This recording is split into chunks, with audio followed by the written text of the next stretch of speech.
Evening and welcome to the regular City Council meeting for the City of St. Peter. It is Monday, June 10th, 2024 at 7 p.m. We are called to order. Would all please rise for the pledge? I pledge allegiance to the flag of the United States of America and to the republic for which it stands, one nation, under God, indivisible, with liberty and justice for all. Our first item tonight is the approval of the agenda. You all should have a copy. Are there any revisions or corrections to the agenda? Hearing none, is there a motion to approve the agenda as distributed? So moved. Second. All in favor of approval, say aye. Aye. Aye. Any opposed? The agenda is approved. Next up, approval of the minutes. The minutes appear on pages 6 through 10 of the agenda, or of the packet. Are there any revisions or corrections, Brad? Yeah, Madam Mayor, on the bottom of page 6 and beginning of page 7 is the Accessibility Improvement Grant Program. I had requested that it be recorded in the minutes that the EDA had wanted the extra $10,000 left over to be carried over into next year, and just so that it would be noted what the request was, even though it's not binding. Okay. We have that request. Are there any other revisions or corrections? Is there a motion to approve the minutes as amended? So moved. Second. All those in favor of approval, say aye. Aye. Any opposed? The minutes are approved as revised. We will move on to visitor comments. We have time on our agenda for visitors who'd like to address the council on agenda items. Seeing nobody, we have also time on our agenda for visitors who'd like to address the council on any matter whatsoever. Seeing no one, we will move on to the approval of the consent agenda. The consent agenda begins with the memo on page 11 of the packet and concludes with the resolution on page 30. The consent agenda includes the following employee appointments: Dean Pirtle and Cole Brenke, park ranger in the Parks Department at a wage of $15.75. The following pay correction: Alexander Lewis, apprentice lineman at a wage of $32.96. 3-2 on sale beer. This is a temporary annual license for the St. Peter Baseball Association at 500 Scarrow. The purchase of Eaton AMI electrical meters, and the schedule of disbursements for May 22nd, 2024 through June 4th, 2024.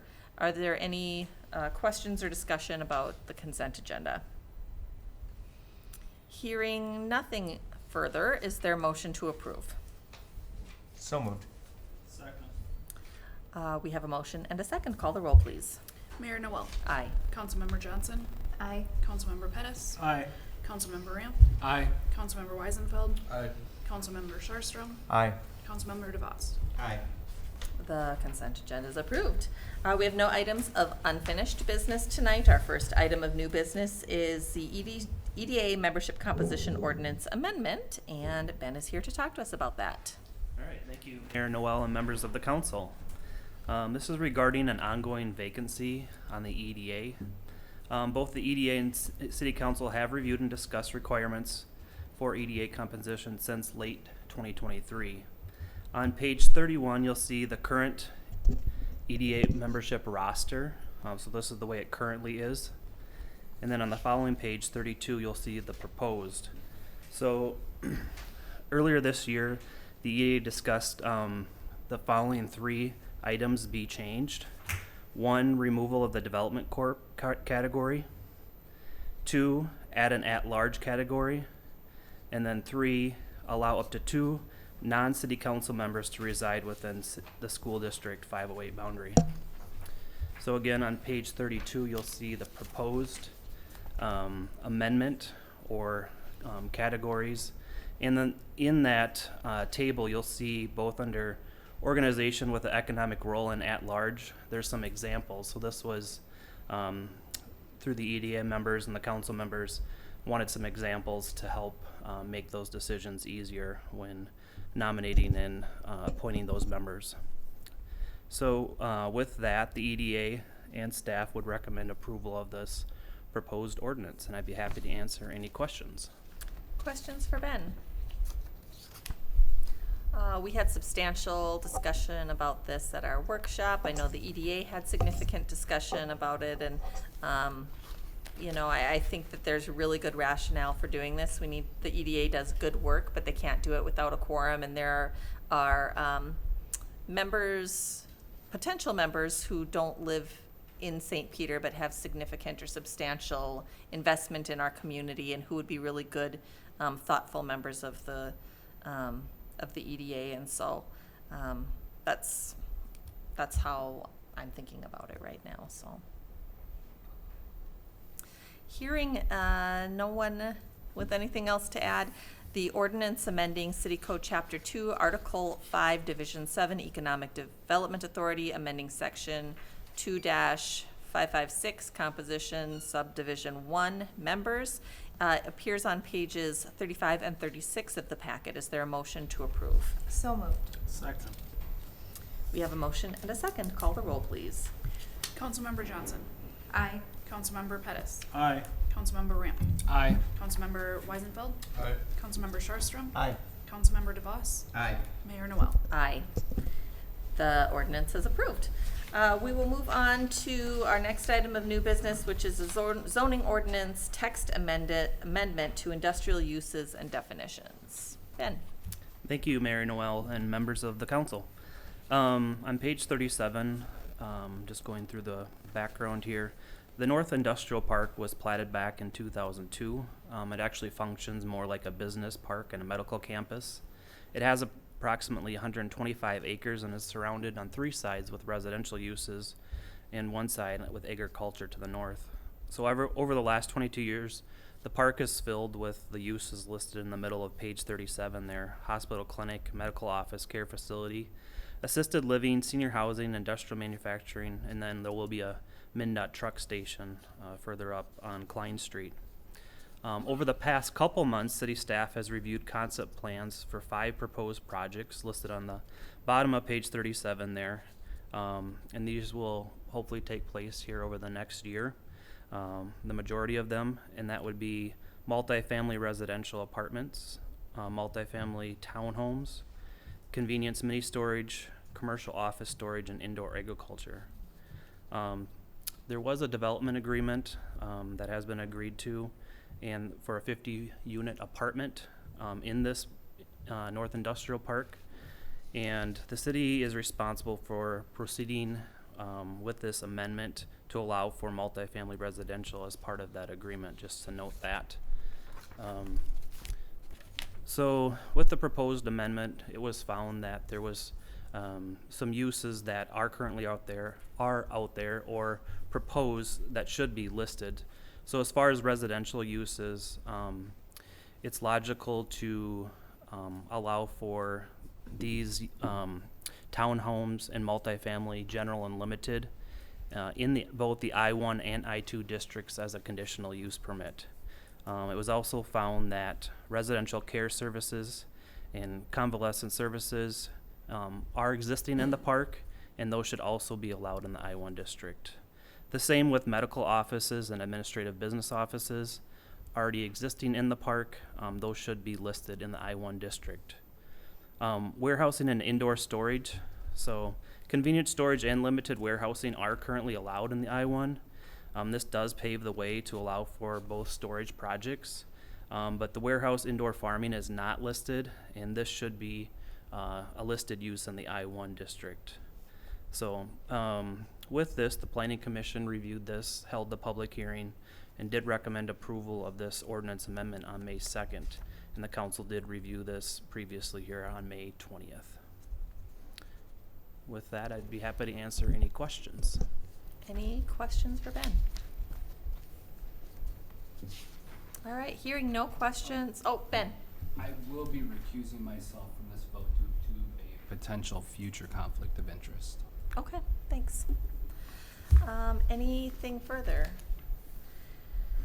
Hearing nothing, the ordinance amending City Code Chapter 24, amending the general description of industrial use types and updating the list of permitted and conditional uses within the I-1 Limited Industrial District and I-2 General Industrial District appears on pages 41 through 46 of the packet. Is there a motion to approve? So moved. Second.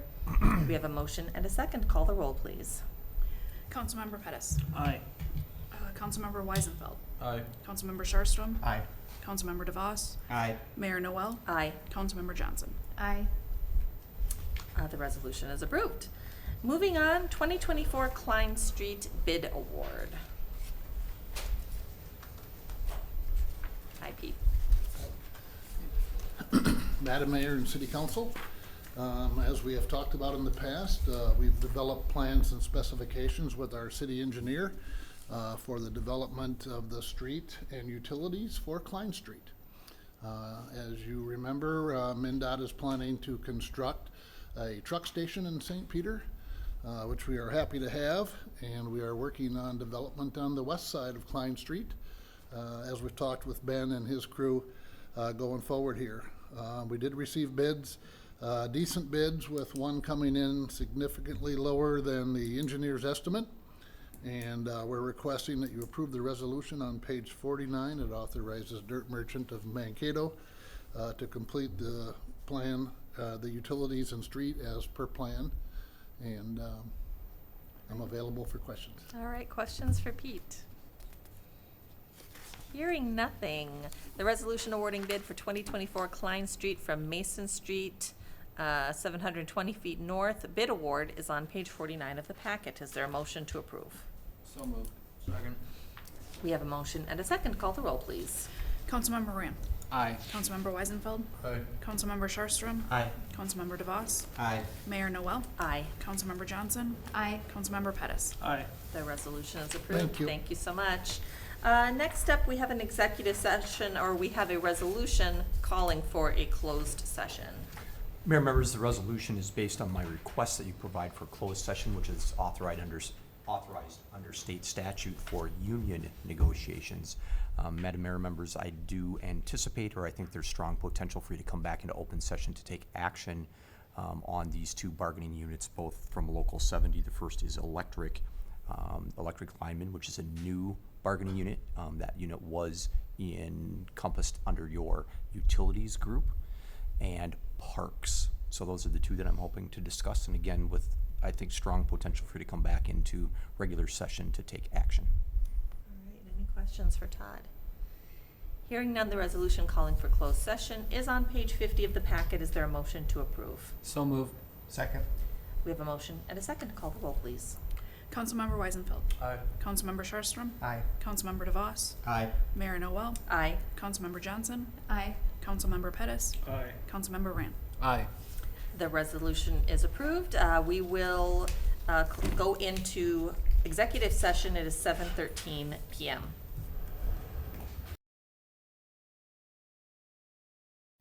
We are returning from closed session back into open session. It is 7:33 p.m. on Monday, June 10th, 2024. Our next item of new business is the electric union contract. Mayor, members, there's information included on your desk, which includes a memo and a resolution and a copy of the contract for the electric lineman union. As you may be aware, this is a new group. This group used to be included in what we used to call utilities. And so they have separated from that group. The most significant points related to contract modifications include a one-year contract for the 2024 year, a generalized wage increase of 4% plus $1.50 per hour for all members of the group, a clarification in the language related to probationary pay and the 96% policy that we've had in place for a long time. This provides, I think, more appropriate and understandable language related to who this and what groups, what position titles this applies to. Also, modification to union visitation provisions following state law, and additional follow me provisions or modifications that include follow me provisions under areas which include holiday, sick leave, bereavement leave, life insurance, 40 hours of sick, 40 hours vacation at time of start of employment, and longevity pay, establishing a 0.5% benefit at 4 years. It also provides a $25 increase in on-call for the lineman that is on call. That's a weekly on call from Tuesday to Tuesday. And then a clarification of the definition of probation, making it 6 months. There's also some technical changes related to non-related articles, typos, formatting, those types of things that we see in every contract. This does fall within the financial framework that was established by the council, and as I mentioned previously, this group has voted to accept the contract. So it's appropriate now for the council to move forward if you so desire. Again, the resolution was passed out and is in front of you for Local 70 electric linemen for the calendar year 2024. Questions for Todd? Hearing no questions, we do all have a copy of the resolution. Is there a motion to approve? So moved. Second. We have a motion and a second. Call the roll, please. Councilmember Sharstrom. Aye. Councilmember DeVos. Aye. Mayor Noel. Aye. Councilmember Johnson. Aye. Councilmember Pettis. Aye. Councilmember Ramp. Aye. Councilmember Weisenfeld. Aye. The resolution is approved. Next up, Parks Union contract. Members, married members, there's information provided on your desk related to this group under Local 70. The memo includes a number of bullet points related to what I believe are significant changes within the body of the contract as compared to the 22-23 year. They include a 1-year contract for the 2024 calendar year, meaning anything that applies here would be applied retroactively to January 1st. There's a generalized 4% wage increase, and in addition, a $2 increase for foremen and a $2 increase for temporary foremen. As I've mentioned previously, this would bring the temporary foreman up to $3 per hour above their normal pay when they assume those responsibilities. This also provides a little bit more money for the foreman, but still keeps it below where your streets foreman is at, and those might, and our goal has been to get those to be similar in pay into the future. Clarification relating to probationary pay and the language surrounding our 96% policy, modification to union visitation provisions as what is allowed or directed under state law, and then a number of follow me provisions. That means that this contract follows the provisions of your overall personnel policy in the areas of holidays, sick leave, bereavement leave, life insurance, start, sick, and vacation, longevity pay, that provides for an additional step at for longevity pay at 4 years of 0.5%. It also includes language related to safety equipment, eyeglasses. It allows it to be purchased other places and puts a cap of $150 on frames for safety glasses. Uniform allowance is modified slightly. This is a slight increase, but more so than that, it's maybe a little bit of a policy change as new employees will receive a little bit more money than ongoing employees. The basis for that is that new employees have larger needs. They have not only summer and fall and spring gear, but winter gear to purchase so they're ready to go. And so this gives them just a little bit of a head start where more tenured employees already have their winter gear from last year or the year before or whatever and have the opportunity to save up for that. So that's it. It also includes modifications related to dates and typos, and anything that we find related to formatting is included in the new contract as well. Madam Mayor, there's a resolution in your packet or that was passed out to you, and the recommendation is to approve the resolution. Any questions for Todd or any discussion?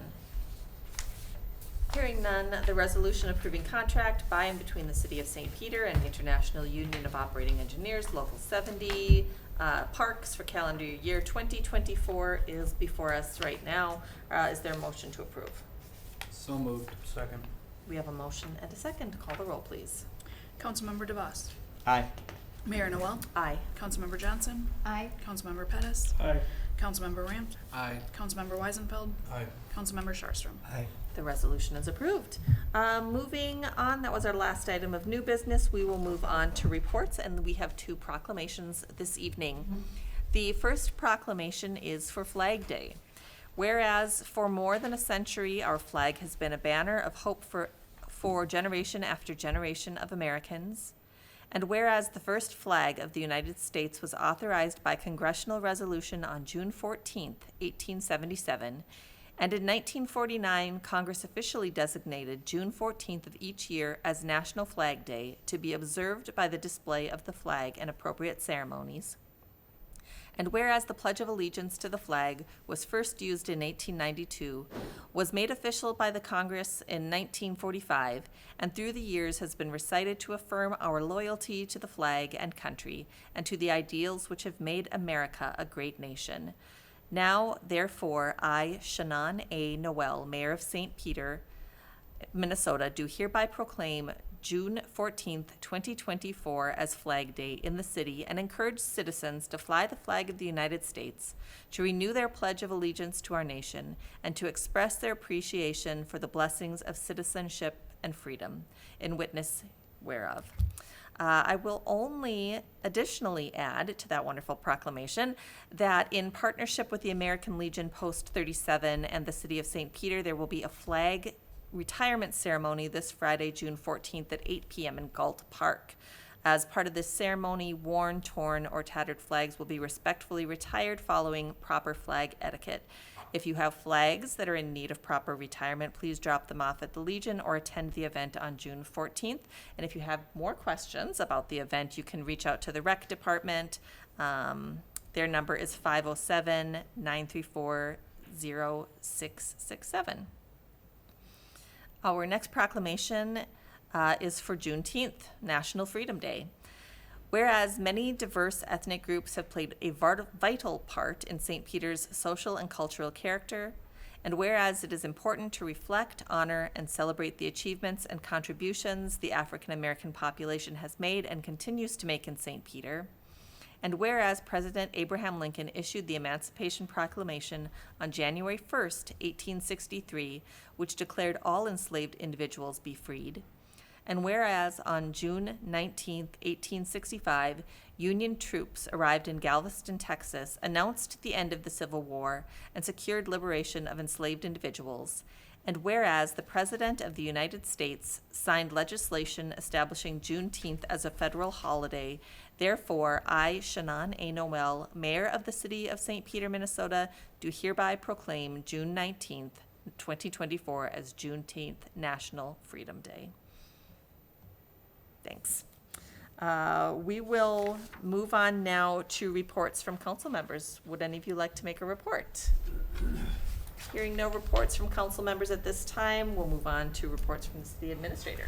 Mayor, members, I just have two that I'd like to mention. First of all is an upcoming Nicollet County City of St. Peter liaison meeting on Wednesday. So hopefully folks have that on their calendar. We're still waiting for a response, I think, unless Keisha received something after I was paying attention from Nicollet County related to the agenda. So that'll be at City Hall in the morning. And then I did want to mention that June 19th, Juneteenth, will be official holiday of the City of St. Peter under state statute, and so our offices, non-emergency offices, will be closed that day. That's a Wednesday. Our non-emergency offices will be closed that day. Madam Mayor, that's all I have for you for today. All right. Having concluded reports, is there a motion to adjourn? So moved. Second. All those in favor of adjournment say aye. Aye. Any opposed? We are adjourned. Thank you. Todd, what time's that meeting at on Wednesday?